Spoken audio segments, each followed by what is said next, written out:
It is 1943. Here at the Berghof, high in the Bavarian Alps, the day begins late. Adolf Hitler rarely rises before 10 or 11 in the morning. He values his sleep and really dislikes early mornings. His valet, Heinz Linge, enters the bedroom with its large window overlooking the Untersberg mountain. The curtains are drawn back, letting in that stark alpine light.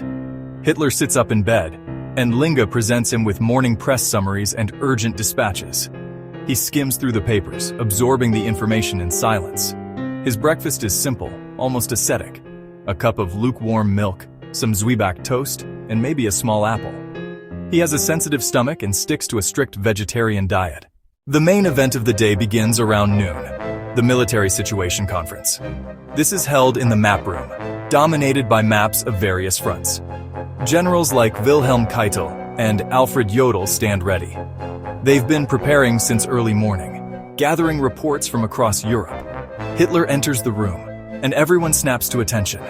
He takes his place at the head of the table, his gaze immediately falling upon the maps, the focal point of his world. Officers present updates from their sectors. Hitler listens intently, rarely interrupting. His memory for detail is legendary. He can recall specific divisions or supply shipments from weeks prior. Lunch is served around 2 or 3 with his inner circle including Albert Speer and Martin Bormann. The food reflects his vegetarian diet, but the conversation is entirely dominated by him. Later it's time for tea and cake on the terrace. This is meant to be relaxed, but Hitler continues to hold court, telling stories while his guests listen for hours, maintaining rapt attention. Evening dinner mirrors lunch, but afterward, he retires to the Great Hall for fireside chats. His monologues can last for hours, jumping from weaponry to racial theories to his plans for Germany. His audience, weary from a long day, must feign interest.